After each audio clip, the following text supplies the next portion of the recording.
Welcome everyone to another episode of Old Roommates. Today on the show, we revisit Singles from 1992. So get out that little black book and write down our numbers. It is time for another episode.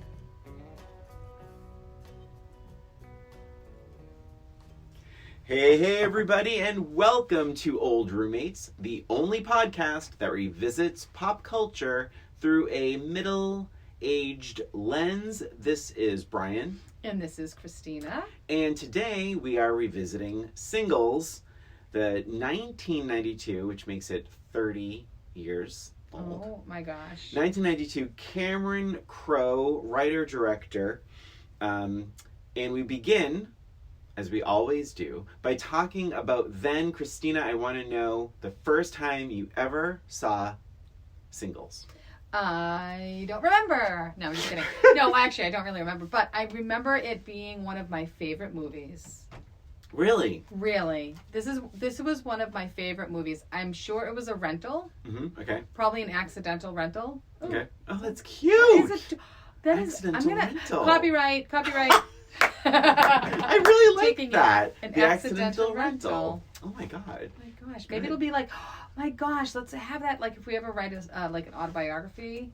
The only challenge is, yeah, that's true. The only challenge is that people don't really rent movies anymore, right?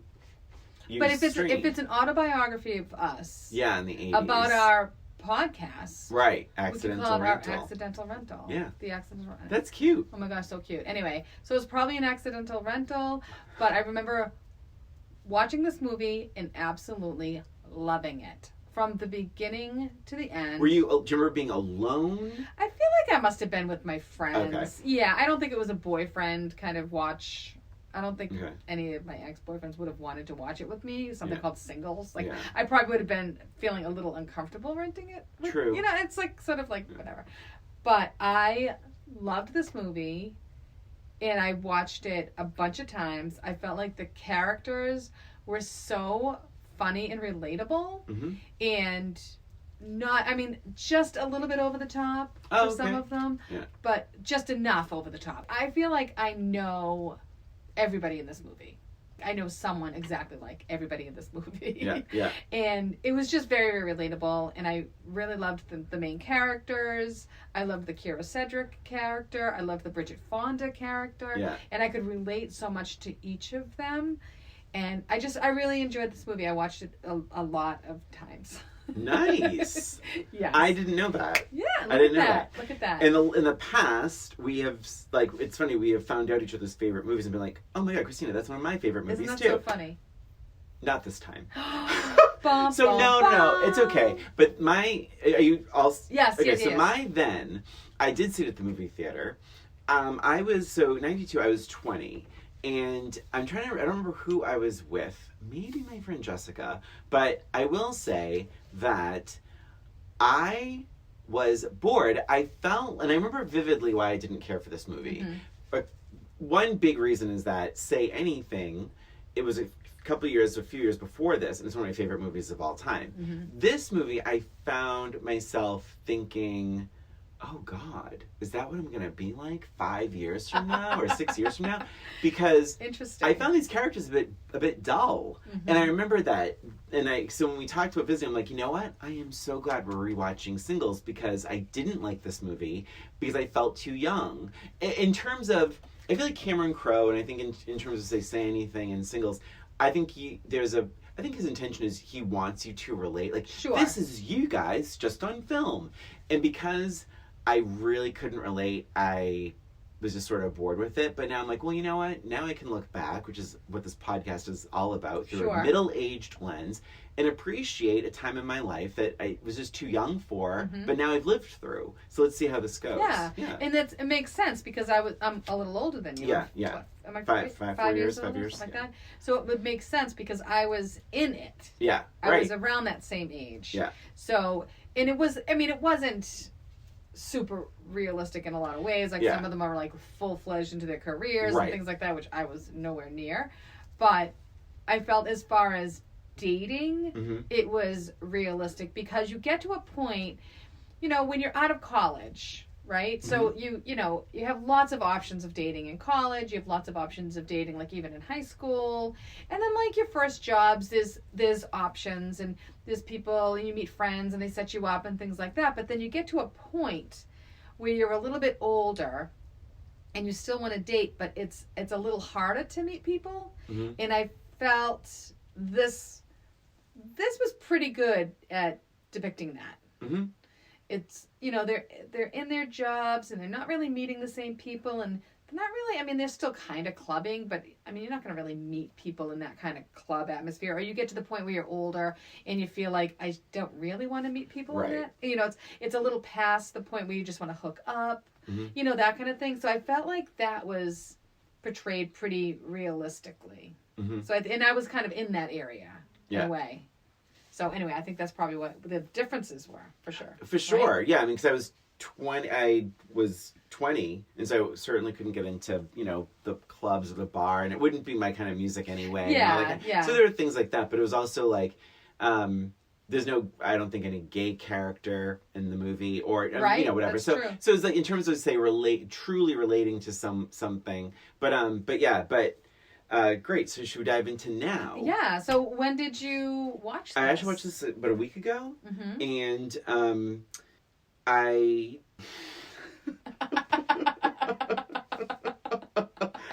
Oh man, this movie is 95 minutes. So throughout the movie, there's those title cards. Oh, like, sure, like lines of yeah. dialogue and stuff, and I kept, and every once in a while I was like, oh, the movie, I think it ends after this, and there was another title card, and I truly said, oh my god. Oh no! I didn't hate it, but I think I have to be honest. Here's the truth. My biggest, and I can't wait to talk about this. I have a lot of notes. My biggest thing here, I would have made a very big change, and my notes are going to keep reflecting this point. I would have made Bridget Fonda and Matt Dillon the story, and I would have left Kira and Campbell on the cutting room floor. Interesting. I found those two characters, Linda and, is his name Steve? Yes, Linda and Steve. Yes. Linda and Steve. I mean, that was also strange. The names were odd, felt odd to me, like Janet, Linda, was it Pam? Like I don't know, something about the names kind of like, generic names. Well, it just, and I think almost like, I don't know, it felt strange to me. But okay. Right off the bat, Kira Sedgwick, they break the fourth wall. There's a lot of that in this movie where they talk right to the camera, and that didn't bother me the first time around. It didn't bother me at all. I kind of forgot about it. I forgot about it too. And I was like, you know what? This might help because of what you're saying. Like, you know, these, when we talk about love at a certain age, it's like, you know, it could be similar to talking to a therapist, like this camera, and it helps save time. But wow, I felt that Linda, played by Kira Sedgwick, was so posed in like cutesy and like, do I look good in this shot? Like, and I like Kira. Yeah. I like Kira Sedgwick. I didn't care for her in this movie. I found her to be really dull, matched only by Campbell Scott, who I think has one good scene in this movie. I don't think Kira does. I just feel like she doesn't really know this character. And that's my two biggest notes that we will dive into. But I am dying to hear your immediate takeaways as one of your favorite movies. It was. Yeah. And honestly, I still really love this movie. I'm glad. Yeah, I still really love this movie. I agree with you. Bridget Fonda and Matt Damon. Dillon. Oh my god! Every time, Christina. I don't even like Matt Damon that much. You love Matt Dillon. I That's love the weirdest Matt Dillon. thing, like that you don't remember his name. It just rolls off the tongue. Yeah. Matt Dillon. They were fantastic in this. I loved that, and I agree. More of them.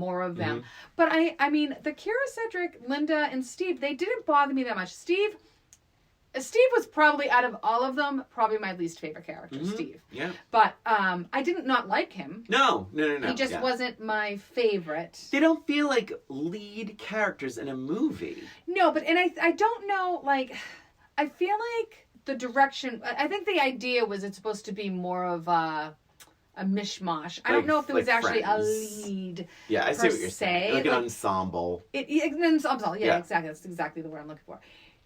I feel like it was supposed to be more of an ensemble because of it opening up on her and like the sort of the accident and all that. Sure, that happens real late though. A lot later than I would expect. But I don't know if maybe it was kind of feeling like they were more leads.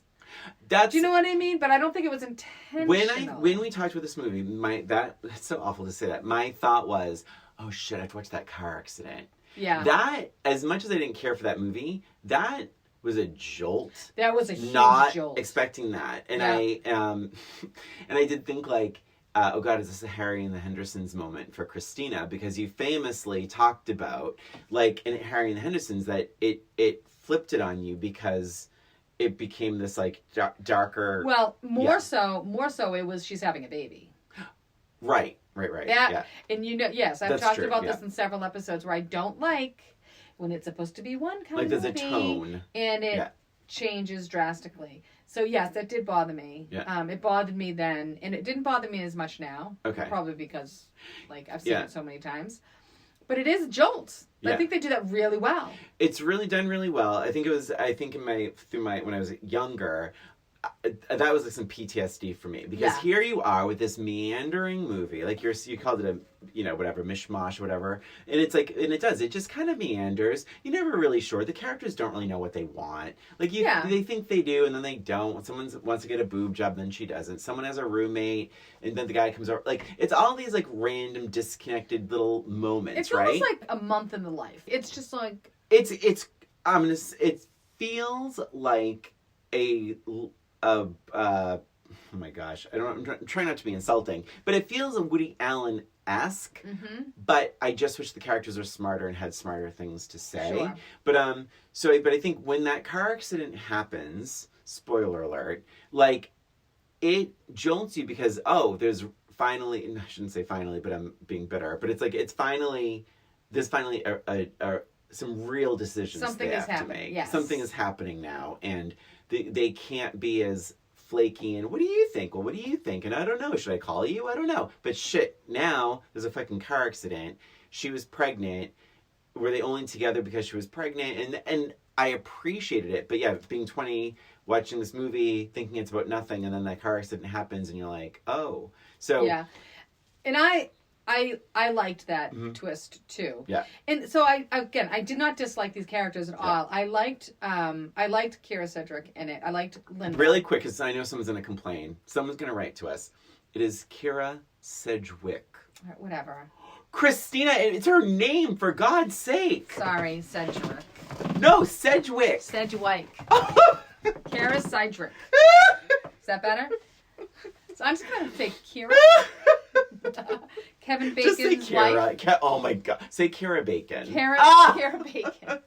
Kira Bacon. So Kira Bacon, I thought she was fine in it. And I do feel like I related to her at the beginning, okay? The beginning was funny to me because I could totally relate to it. Totally getting scammed by this like player and falling hard and, just... I was very jaded dating. I think we've talked about this in the podcast too. Not a lot of trust, lots of trust issues. I really had a lot of that going on. And so that's part of it, I think, because she's throwing caution to the wind of this like person that she meets, right? This foreigner. Yeah.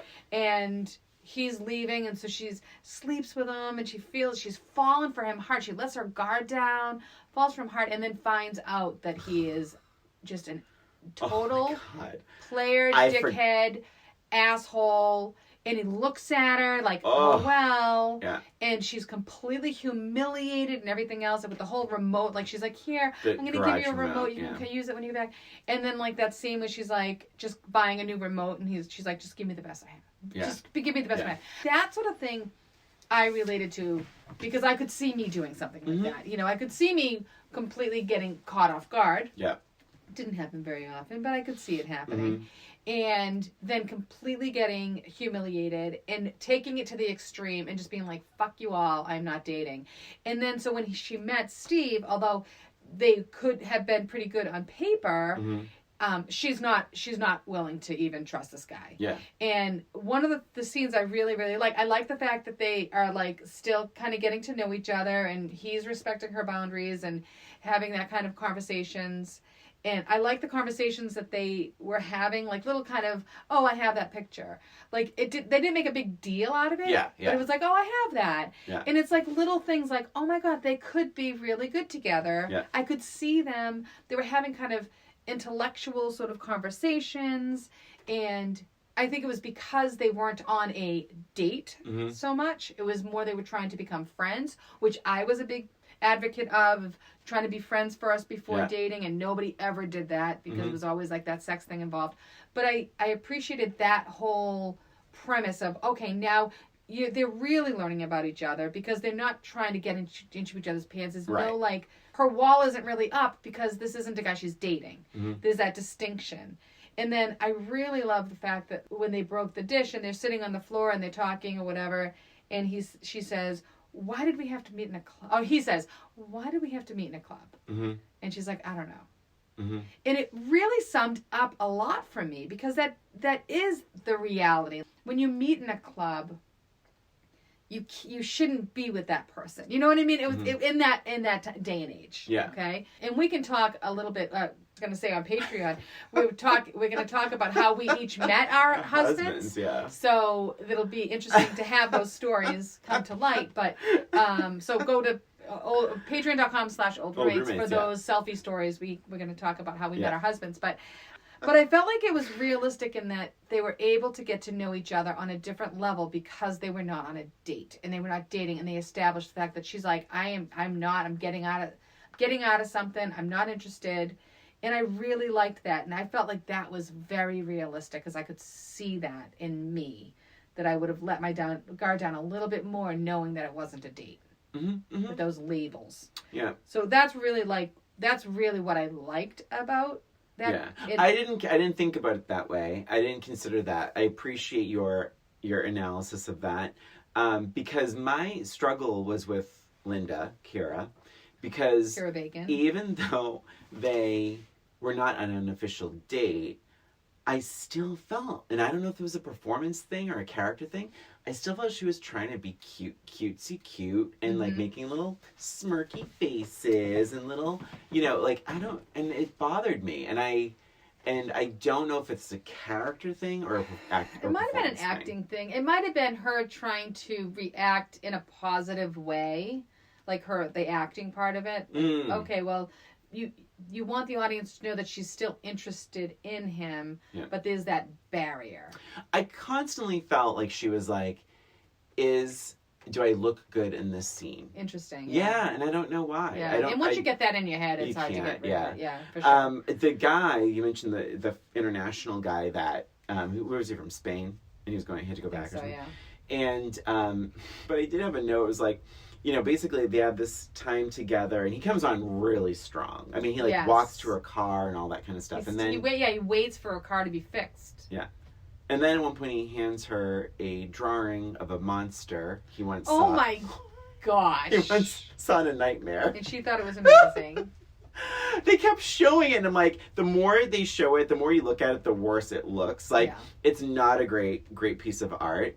It's just not flattering. But I just kept writing, like, through my notes. Like, Linda doesn't seem to know the kind of movie she's in. Like, but I found the remote control with the garage thing a bit odd.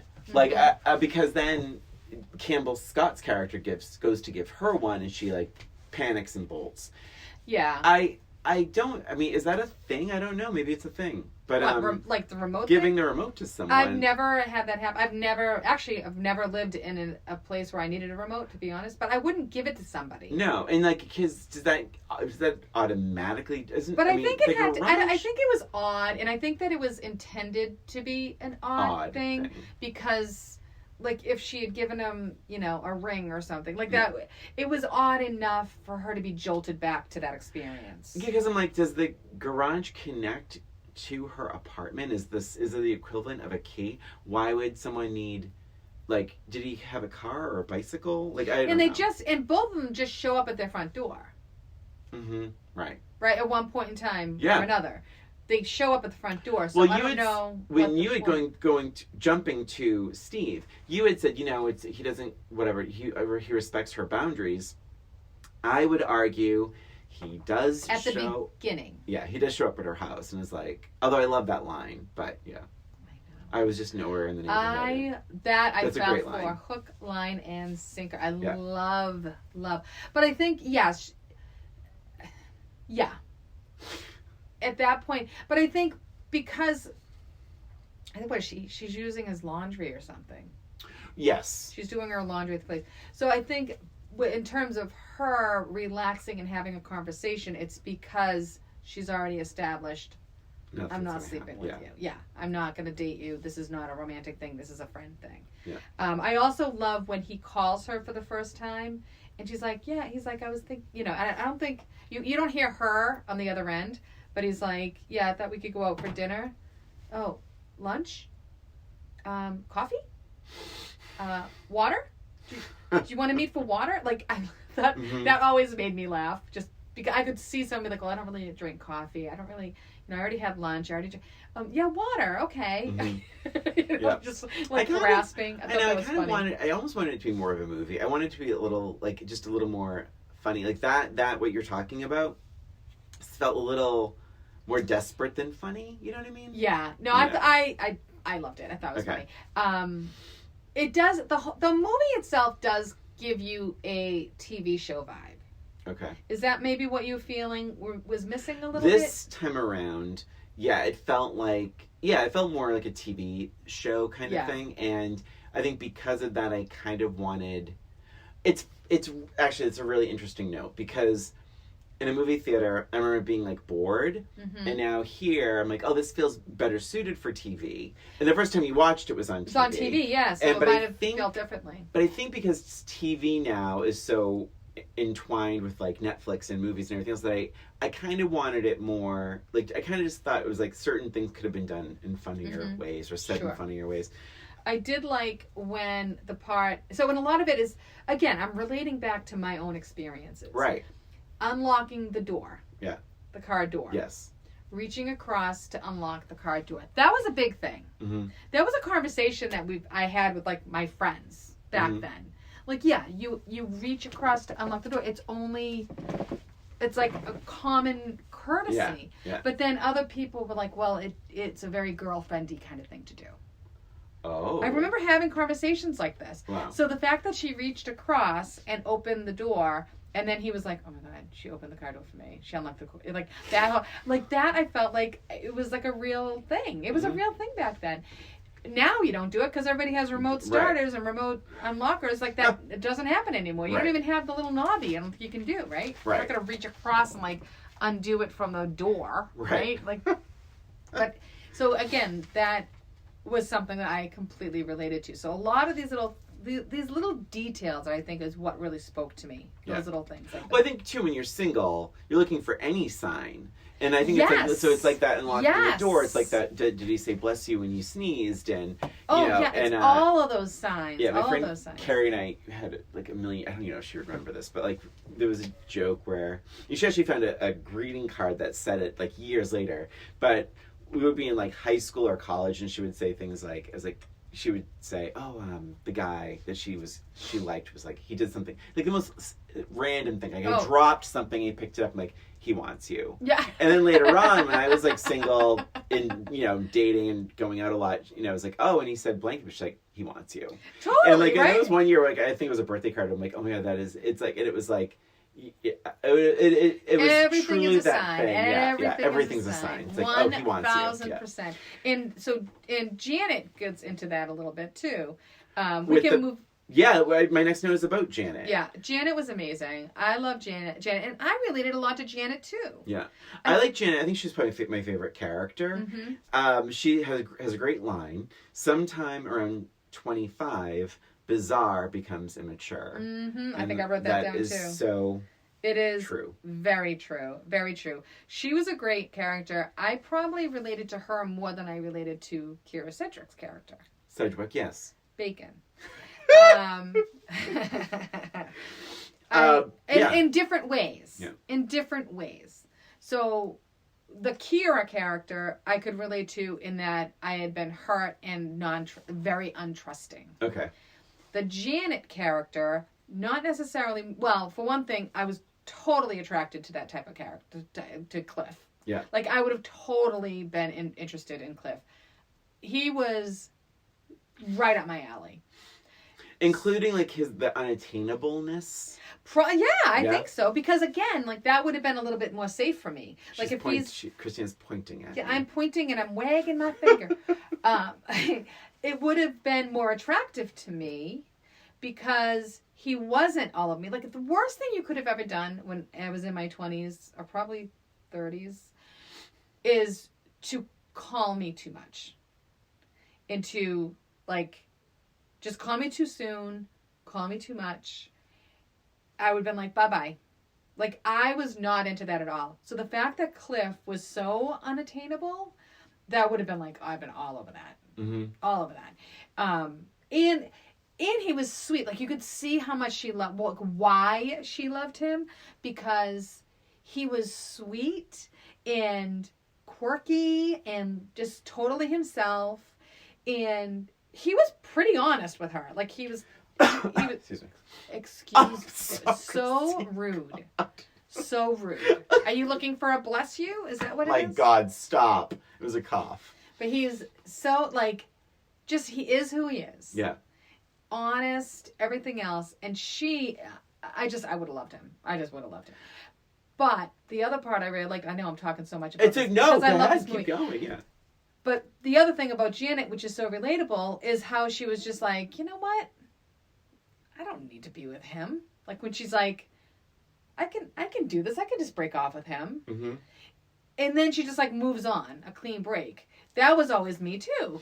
And being able to be independent and find my own way and all this kind of fun stuff. And then having them come back. That always happened, too. The guys always came back. Yeah. So it was like, I related to her in a lot of ways, too. Yeah. Which was great. You do some talking about Janet. Oh, thanks. So, no, I love Janet. And actually, something about Bridget Fonda that I realized, and I don't know if we've talked about this before. Bridget Fonda was the first choice for Ally McBeal. And I really... We must have talked about this, right? But in this movie... Because we revisited Ally McBeal already. We did. Yes. We did. I don't know. And we also revisited Single White Female. So it's like, but Bridget Fonda in this movie, I'm like, you can totally see the Ally McBeal. Oh, totally. And she would have been great. I really like Bridget Fonda. Ally? Ally was what, 96? After, right? In 96, 97. Yeah, so yeah. Probably about 5 years after this. But she's great. Matt Dillon's great. I mean, I love when he says, Janet, you're spazzing off on me. There are some great lines in this. But you know what I loved when he said, oh my God, what was it? Oh my God. Okay, go talk. I'll find it. Okay. So then, but I wrote Matt Dillon. Oh my God. He is just so good. He is so charismatic. And to be charismatic and be totally distant is really a thing. Yes. An accomplishment. He's awesome. He looks great in that shit hair. He looks really good. Yeah. His eyes, his eyebrow, like he just looks like a puppy dog. He's so adorable. And you can totally see why, like Janet will not give up the ghost of this guy. And he is, because when he does look at her, his eyes are like, oh my God, how can you not love this guy? You fall right in love. Yeah. And the other thing too is he's not a loser. Like he's just focused. He's focused on his band. He's a little immature. Yes. But they say he has 3 jobs. Right. It's not like he has his own place. Yeah, he's not mooching off his He's parents. I mean, he's responsible in that way. He's just a little bit immature with his, band stuff. We all have, everyone's life, you have these buckets of your life. You have your work, you have, love, you have this, you have that. And so I think with his relationship bucket, it's like, it's just not that important to him. Yeah. And he has a million other things going on. And it's like, and I think that's super relatable for a lot of people. Yeah. And I think, he seems to be being as honest as he can be. 100%. With Janet. So I found my little quote here. So he said, at one point he's like, Janet, I still see other people, right? And Janet, she's so cute. She's so confident. I just love everything about her. She goes, "You don't fool me." And he goes, "Janet, I couldn't be fooling you less." Right. So he's like, but he's just like so honest, cute and honest. And she's pretty oblivious, but she's so like confident about him. Yeah. And oh my God, I just love it. I love them together. She thinks it's a phase, and she's thinking like once he figures out the music, he's going to be an amazing boyfriend. Yes, for sure. Yep. Okay, so let's talk about the music for a second. And I just wrote, Campbell Scott looks like he's having a blast at that show. He does not fit in. He does not. He's dressed poor. Like, he's not dressed right. But not like that, you get the sense that he goes there frequently. Like, this is the place he hangs out. He doesn't look like he's having a good time at all. I will give the movie credit, because not a lot of movies do not do this. We've talked about a lot of them on this podcast, where he's yelling in the club because it's loud. So many movies we have revisited, and that movie characters don't do that. And in fact, even what I liked even more than that is after the show, they're at the newsstand, and he and his friends are talking loud because their ears have been subjected to, grunge music. I love that. Yes. Now I have a theory about why he is looking the way he is, though, because I do feel like you get to a point when you get too old for this stuff. Okay. And I think that that's what is trying to be told in this scene. He has a job. He's looking for more of a girlfriend. He's not really in this scene. Yeah. Like he goes there every weekend probably. Yeah. With his friend who's definitely still into the scene. I will say though, but look at his apartment and his clothes. He wears a lot of band t-shirts. Yeah. I don't know if he's completely I think he's on the cusp. I think he probably goes there out of habit every weekend. Yeah. And doesn't really know how to move out of it. Yeah. That's my idea. That's my thought. My thought. Really quick, just a total sidebar relating to nothing. The mime. Do you know who the mime was? Yes, I do. Oh. Eric Stoltz. Nice. Obviously, didn't you recognize him?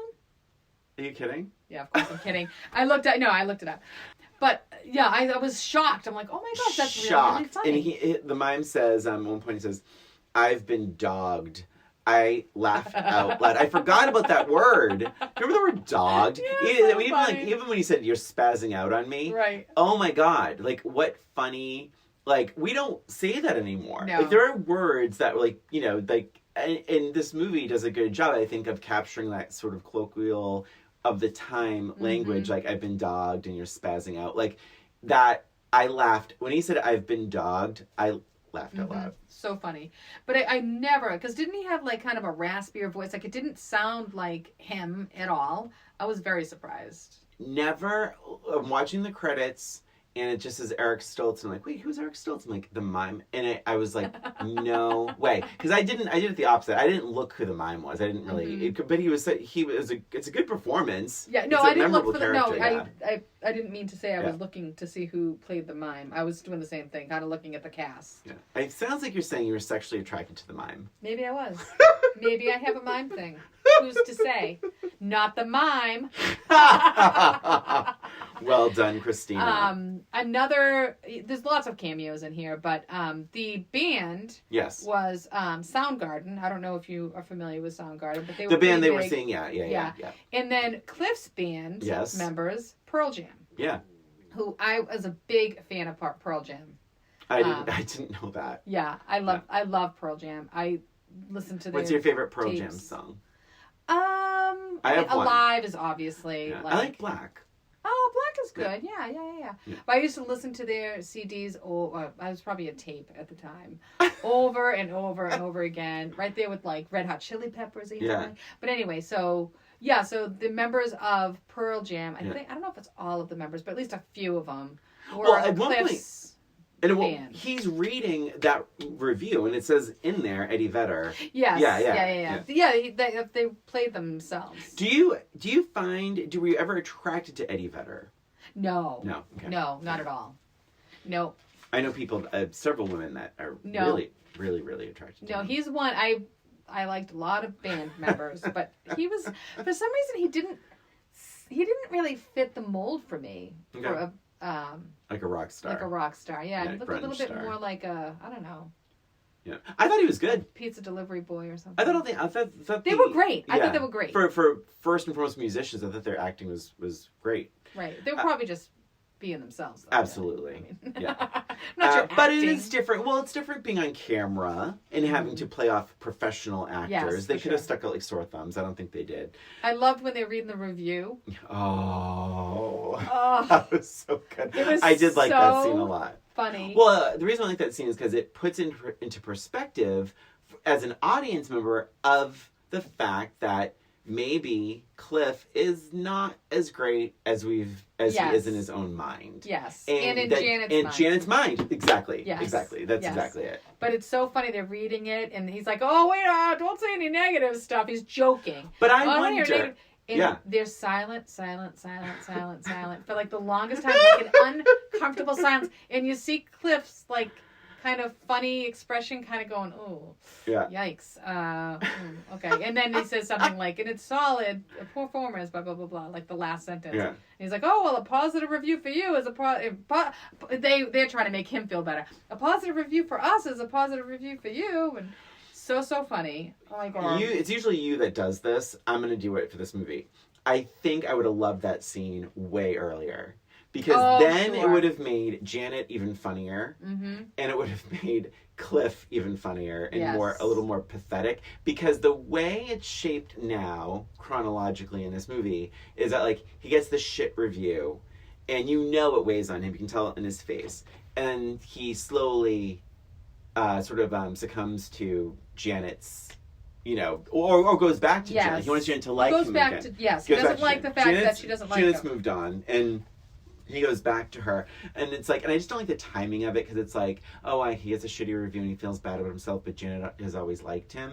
That feels a little rough. That seems a little icky, yeah. If it was moved ahead, if that scene was way ahead in the movie, everything Cliff would have done would have been 10 times funnier, in my opinion. And, I guess everything I'm saying. And it would have been more about Janet than the band. Absolutely. Yeah. I never even put that together. That's a good point. That's a great point.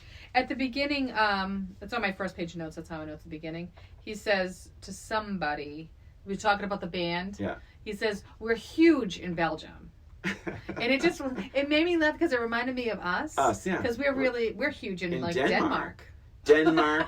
Oh my God. Denmark were huge in Australia last year. And we get these waves. It just made me laugh. It's I'm like, wild, it sounds like us talking about our podcast. We're huge in Denmark. Yeah. Well, what's funny for us is like we don't know why. Yeah, like, it's like at least they get like applause and more gigs, I would imagine. Mm. Or do they go to Belgium, or they would have to? It's not like social media. Wouldn't have gone to. How could they have gone to Belgium? But how else would they have known they're big in Belgium? Is that a total lie? Do they have radio play? I don't know. How successful is this band? This band, Citizen Dick. That's the name of the band, Citizen Dick. The guy, I'm sure you know this, Christina, the guy interviewing Matt Dillon about the name is Cameron Crowe. Yes. Yeah. Yes. Okay, really quick, I have such a little stupid pet peeve. What? Someone in the movie orders a coffee, and this is how they order it. No cream, skim milk, decaf. Do you have to say no cream if you say skim milk? No, you're right. No, it really annoyed me. I felt like and it wasn't. I'm trying to think of who the character was. It wasn't like a dumb character, but it was like, wait a minute, why did they say no cream, skim milk? It doesn't make any sense. My next cameo is Paul Giamatti. Oh my gosh, he's so funny too. He's so obnoxious. So obnoxious. But I have a special note here, and this is a note that comes up later on, is that you have Steve and Linda grabbing the coffee. Yeah. Right? And they're sitting next to Paul Giamatti making out with this woman. And no, that wasn't Paul Giamatti. Paul Giamatti was the cashier. Huh? What cashier? When he's buying the pregnancy test and the flowers. And he's like, "Hey, you're Steve. I went to college with you. And you were the DJ." That was Jeremy Piven. Oh my God, you're right. Yes, I am. Paul... That's going to give me a I hate that. I'm going to delete Paul this. Paul Giamatti was the guy making out with the girl at the table. Okay, yes. Now, yes. My pet peeve about this is that Steve and Linda are laughing. Like, they walk out and they're laughing. And I said, the only laugh they have had to this point is over the fact that Paul Giamatti was making out with someone in a restaurant. That's the only laugh they've shared so far. And then I'm telling you guys, rewatch Singles, because the only laughs these two people have are either at Paul Giamatti, or you wouldn't know because they play music over these scenes. And I think that is really, this is a big note I have about this movie, really weak writing, because these two characters, the only time they're laughing together, it's the soundtrack plays over it. Interesting. You never know what they're talking about. You mentioned that they're having philosophical conversations, sure, but when they're having fun, you never know what they find funny. You never know what they're laughing at. You never know why they're cracking each other up.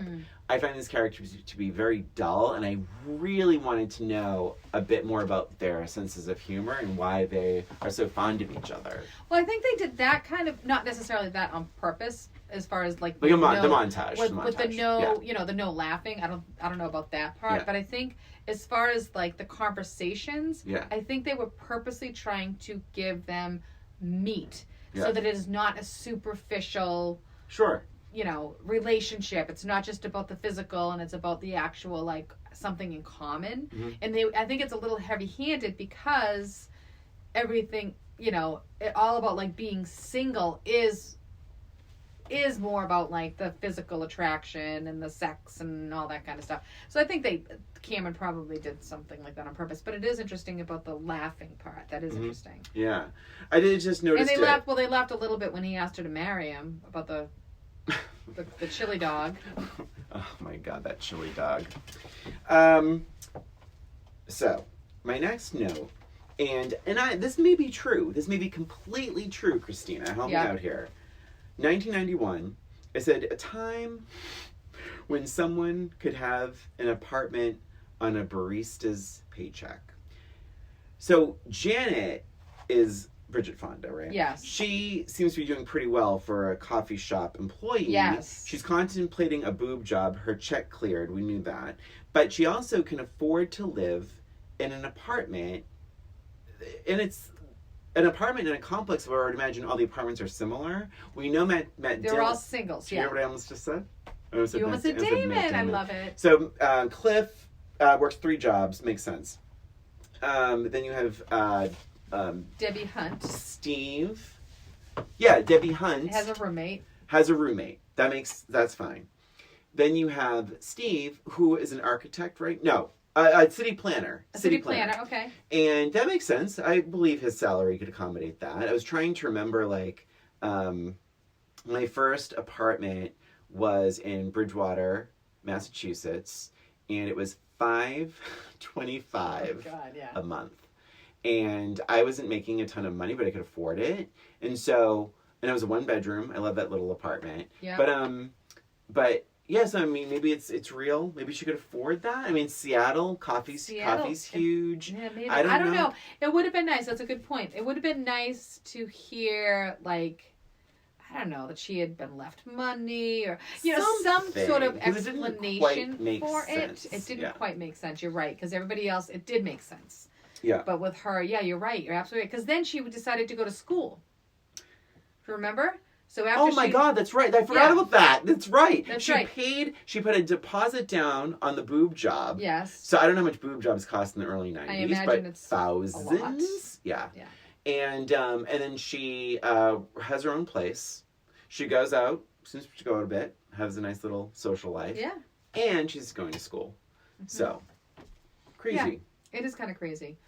So, yeah, that would have been nice to have a little bit of extra information on Janet and her wealth. At one point, Steve says to Linda, "There is so much life in you." And I wrote, "No, there isn't." I actually wrote, "It's a very sleepy performance. Sorry, Kira Bacon." I'm just kidding. I'm kidding. I do like when he is trying to figure out if he should call her or not. Because that was always a big thing. How long do you wait to call? When do you, when you first meet somebody, how long should you call right away? Should you not call right away? And that whole interaction between the two of them, I really liked because, again, I felt like it was very realistic. And here he is, he's asking his friends, and he's like, I'm going to call her right away. And then everyone's like, no, don't. You let it go. Yeah, a few days, And he's like, I don't want to play games. Yeah. And again, that was another thing that we talked about a lot. I don't want to play games. If you like someone, just call them. If you don't like them, don't call them. Oh, that was a huge thing. After I met Carl, which that'll be on Patreon, but after I met him, I was like, oh my God, I was just crazy about him. And I'm like, oh my God, I want to just write him an email right now. The day after I met him. Well, you know the story with me and Matt too. No. Okay, again, it's going to be on Patreon. Yeah. We'll get you a little sneak peek. He did call me the next day and left me a message. I was at work. I remember working the next day, going into the office, and I checked my answering machine at home. Called to check my answering machine at home, and he had called, and his message said. And this is one of the reasons why I liked him. If he didn't leave this message, I may not have called him back. Wow. And I probably waited a couple of days anyway, because it's just what I just wanted to let it breathe. Yeah. But he said, I know you're supposed to wait, a few days before calling, but I figured, what the heck?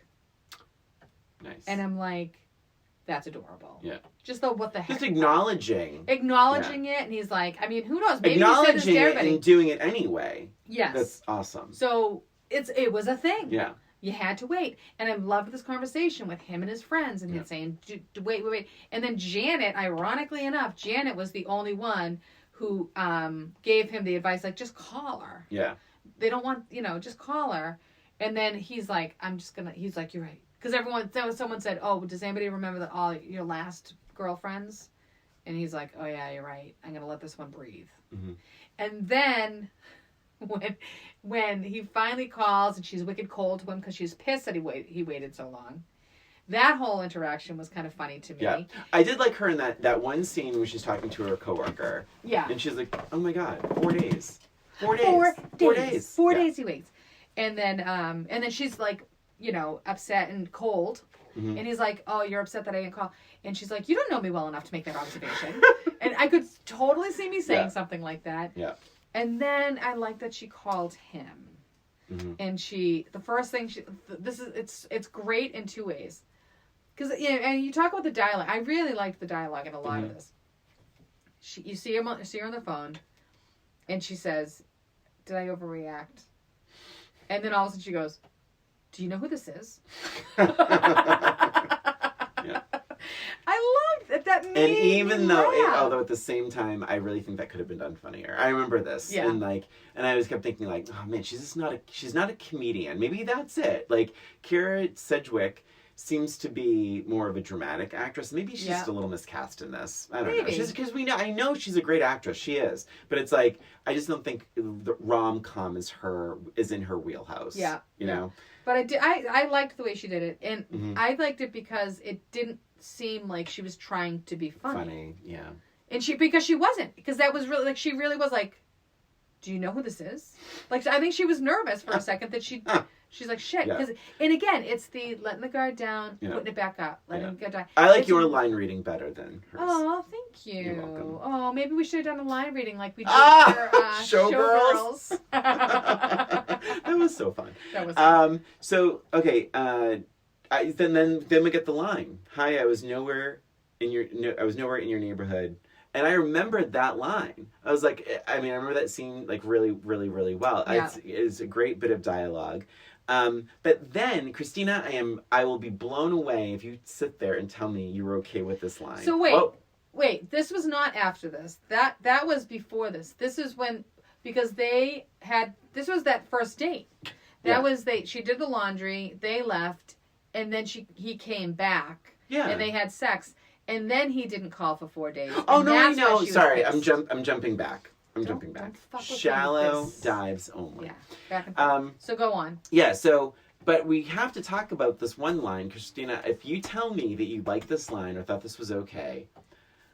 I kind of want to say I liked it just... All right, here we go. All right. So the nightstand is shaking, which I call bullshit on only because it didn't match what they were doing in bed. Yeah, like, no, he was that's just, like, stupid. laying Yeah. on top of Yeah, her. that was stupid. And at one point he says, this little humdinger, I feel like I'm being pulled inside of you. Ugh, no. That is so rude and gross. She's not a What monster. Are like, that doesn't sound like a compliment. My vagina is it's eating like your suction? penis? Yeah. Is that what's happening? It's like sucking you Yeah, in. no. That's, no. Yeah. That's good. How- I do, and the other thing, too, is I can't imagine ever saying, I want to know what you're thinking. Oh, my God. Yeah, that whole... Yeah. No. Yeah. We don't do that. No, I remember you... I don't think you said it on the podcast, but I remember a conversation we had once. Yeah, You're like, never look in the eyes. Never watch the face. Yes, that was a big mistake. Someone told me to do that, and no, don't do that. Yeah. I feel like we have similar sensibilities with that Yeah, stuff. for sure. Just get in there, do your business. So, Janet, one of the best scenes, and I know this is in the trailer, and it's still a great scene, because I used to do this shit all the time. Mm-hmm. If I make this basket, Oh my God. I should call him. And then she misses it. She's like, all right, 2 out of 3. And then it happens, she's like, wait, if I get it in, was I supposed to call him? Or and then It's she all forgets the challenge. rationalization. Oh my God, so damn Listen, funny. any young people, any you know, young or old, if Yeah. you are single and you play these games with yourself, like, my whole thing used to be, if I make this light, then he's gonna call me, or if I make this light, whatever. And you never make the fucking light, or Right. you risk life and limb to make the light. Were you waiting for a phone call? Did you ever do this? You ever waiting for a phone call? And now this is before caller ID and caller waiting and everything else. Everybody just had a home phone, no cell phones. Yeah. Did you ever? Wait for the second ring? Nope. Oh. Waiting for a phone call. Call and let it ring once and just hang up. To remind him he had a phone. Oh my! I never did. Oh my God, that's good. Oh yeah. I never did that. I'd be like, oh my, I'm just gonna call him and like let it ring once and hang up. Yeah. You know what? I've never done that. And the other thing that my friends used to do, and I never did, is when a person picks up, you hang up. And I never, like, that's kind of maybe more high school. Oh, like when someone, like a prank you phone like call someone. kind of. Well, but it's like someone they were like interested in or dating, and it's like you have It's to like, pick up and hang I up. want to Way before remind this you is before that the you call have a waiting. phone. Yeah, call waiting ruined a lot of so that. many things. And then you had to call. Yeah, you had to call like it was like star 69 Star 69, yeah. to block it. No, star 69 was the call you call back. That you call. Oh yeah, I think yeah. star 67 is you block your number. You block your number before you call. See what you guys, these young folks. But anyway, I'll if you are single listening to this podcast, do not play those games with yourself. No, don't, because you'll break your heart or get into a car accident. I wonder if people still play those games. They have to. It's human nature. It's like how has anything. it changed? This is what I want to know because I'm a middle-aged lady, right? Yeah. I want to know, and I want people to let us know on like either on Patreon or on our email oldroommatespod@gmail.com. How do you guys do this now? What are some of the things that you do now that you guys have technology and like cell phones? Well, I think it's just so easy. Like if you're looking at if you're looking at like an app with endless photos of people. Ugh. It's so easy, and I think it's something kind of sad about that, where there's no... Like, I think that's like ghosting. Like, ghosting... We never talked about ghosting back then. It's so much easier to ghost people now, and it's like, because there's just endless streams of people, where it's like, well... Well, it's easy to ghost somebody back then, you just didn't call them back. No, but I don't think people did that. Do you think people did that? Like, were you ever ghosted when you were single? No, but I might have ghosted. Really? I don't know. After like a date and it didn't go well, you're going to call up and be like, I'm not going to see you anymore. No, you just don't call them back for a second date. Ooh. No. But like if a guy called you for a second date and you weren't interested, you would just not call him back. Probably not, yeah. That's ghosting. What would you do? That's ghosting. Oh, remember? Oh my God. I feel like I mean, I think that I would have some shit dates, like, and even whether I hooked up with him or not at the end, it doesn't matter. but I had said to people, it's like, oh my God, there wasn't a connection. I'm sorry, which mixed messages because something had happened. Well, I was never a whore. Like, let's keep that clear. I wouldn't sleep with them first. I didn't stop. It doesn't matter. You didn't stop, exactly. It doesn't matter. But But I think, like, you know, I would have conversations. I would never just ghost. I don't think I've ever ghosted anyone when I was single. I don't even know if it was considered for, like, all right, so you have one date, It you goes go out, nowhere. it's fine, Yeah. whatever. They call and leave you a message, and you just don't call them back. Oh, that's so mean. But, like, is it though? Well, It's like basically a stranger.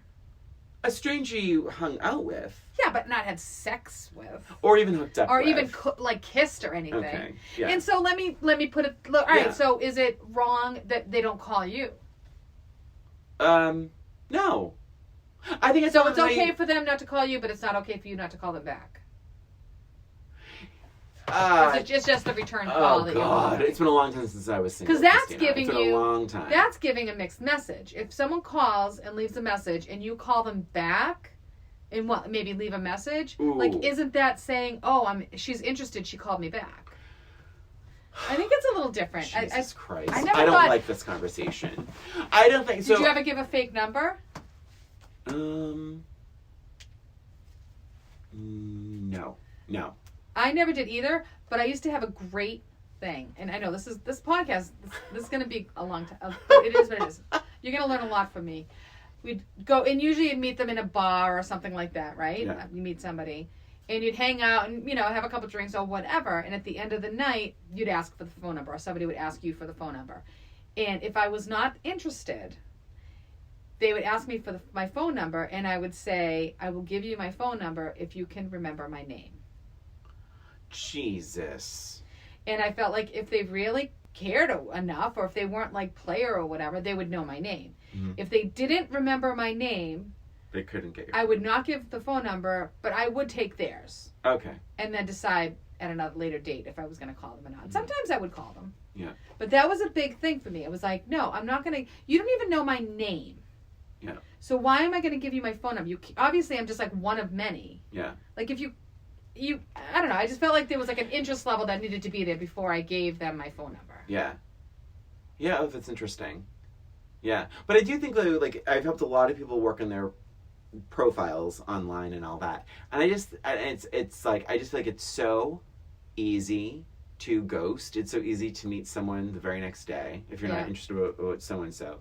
And you just skim right through people. And there's no need to work on anything because there's other people. Yeah. But maybe I'm completely wrong about that assumption. But if we're just way off, no, I think that's true. Send us an email. I think it's really easy to get into that because before I met Matt, it was way like you're talking about 20 years ago almost, mm-hmm. right? Or almost 20 years ago. Yeah.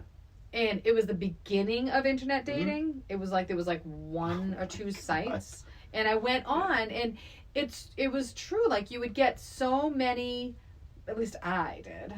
Oh, so many interested people saying I want to meet up with you or whatever. And it was easy, like when you went out with somebody, if it wasn't a great date, that you knew you had a bunch more in your inbox that you could, and you'd be like, well, he wasn't perfect. And not that I was looking for perfect, but those little things that you talk about.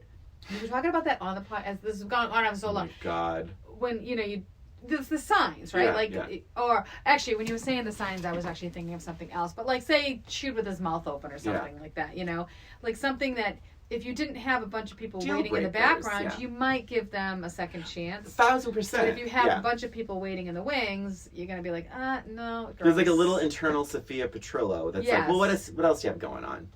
Yeah. Stick with him until something better comes along. Yes. But the thing is, because when I, before I met Carl, it was very early internet dating. And there was like gay.com and all this kind of stuff. But I remember you introduced me to chat rooms and all this kind of stuff. And I remember chatting with this guy, this man, and he was a little older than me. And I remember, this is, I don't even know if you couldn't, I don't know if I think you had to go to a scanner and scan a picture of yourself up or something. Yeah, like remember? how would you have a picture of yourself? You didn't even know what they looked like. So, I remember him asking, like, what do you look like? And I was like, I'm 6'1". He's like, how much do you weigh? And this felt completely normal to me. And I don't know why it did. But I was like, I'm 175 pounds. And I remember this so much.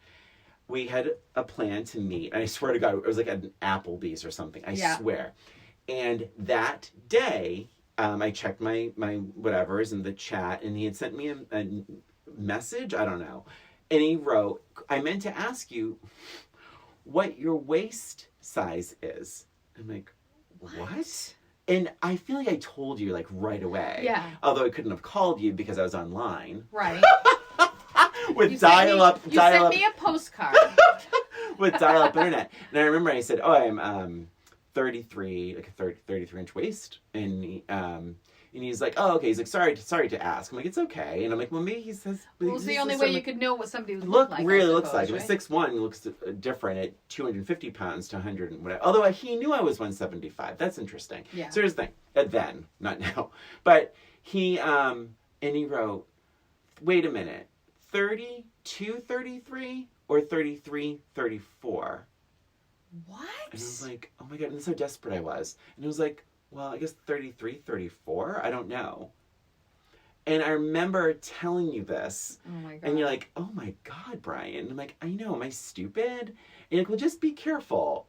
And I fucking drove to Applebee's. I was, look at this. I drove to Applebee's and I waited. And I'm like, no, I'm fucking stupid. And I drove and I did. I ghosted him. God. I ghosted him. Good. So I did did ghost someone. But that was valid. Jesus Christ. He probably had like what a size fucking waist, lasso a skin, or something. Or maybe a skin. He was skin making a suit. skin suit.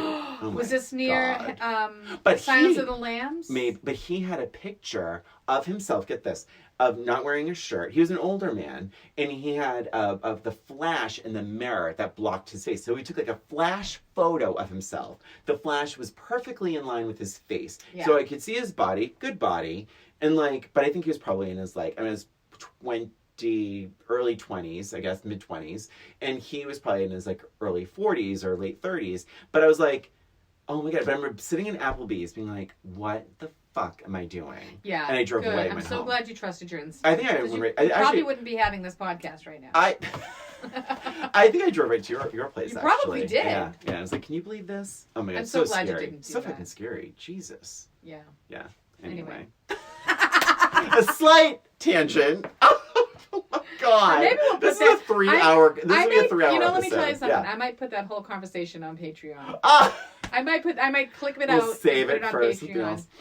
Oh my God. So anyway, the pulling inside of you. Okay. Oh, it was if I make this basket. Okay. Yes, that was. So that was great. my cautionary tale. Don't do that to yourself. Don't do that to yourself. Yeah. So then, something like then I have a lot of like little tiny notes, but since we're talking about dating and apps and all that, we should talk about Debbie Country. Expect the best. Here's the thing.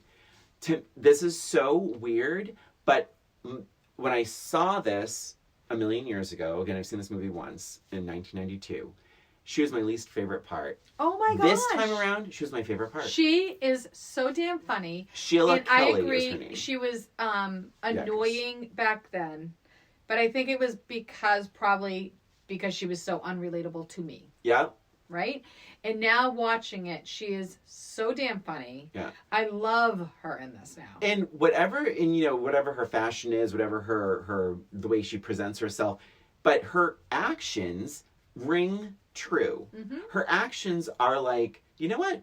That is the appropriate response. 100%. Like, maybe not so like her tactics, like the riding the bike and riding the bike and all that was so damn, that was so fucking funny. But I've done things like that. I know people who have done things like that. Please, I'm not going to say their names on here, but one of them.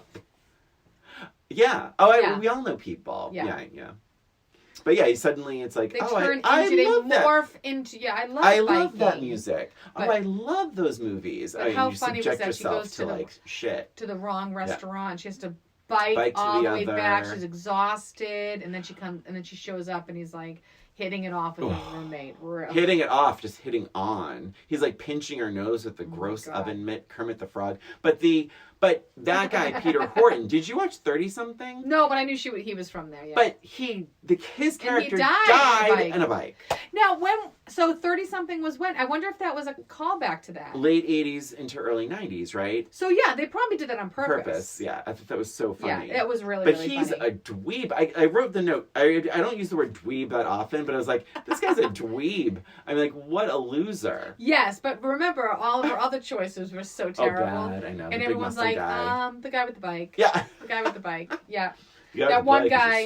That one guy. And I loved the video montage of all the people. They're hilarious. God. I thought it was so funny. And then you get that one guy, I'm very, very, very lonely. I love that she showed her friends. That felt very real. That was great. Yeah. Oh, totally, we would have done that. And I liked how they had to like, they basically like auctioned off the boyfriend when she's like, oh, great. I'll clean your dishes for a month. It starts off with like $1,000 or whatever, $500. That's what I paid for the video. She's like, I'm not paying $500. It ends up being like basically like $50 and a month of laundry or something. Yes. So good. So good. Yeah, I love the popcorn. I wrote the popcorn fight. Oh, yeah, because they're like, oh, no, you're just going to pop popcorn with them. That's right. That was so good. So good. I love that whole scene. I thought the acting was really strong in that. That felt very funny to me. Yes. That was the level. That was like the movie comedy rom-com level where Yes. it's like, it's a little exagrerated, Yes. but so good and true. Yes. Yeah. Great. So funny. That was great. So funny. She was great. I really liked her a lot.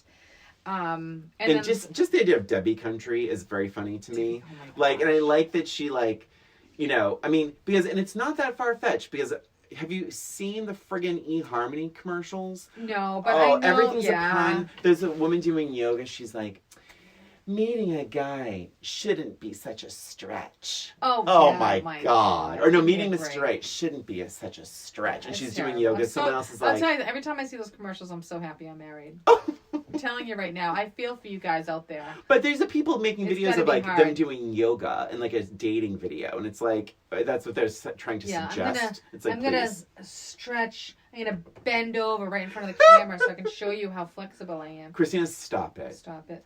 Okay.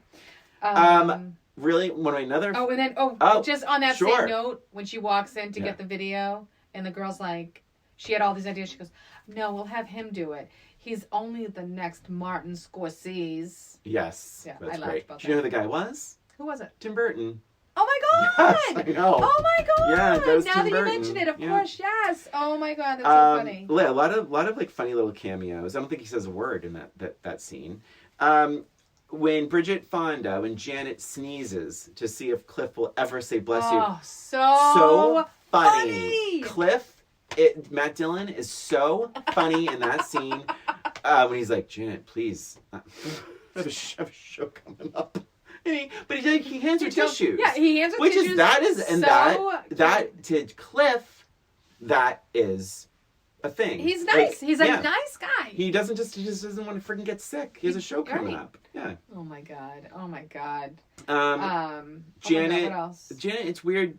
Is Janet must be Spider-Woman? How did she get her phone on the patio from across the courtyard?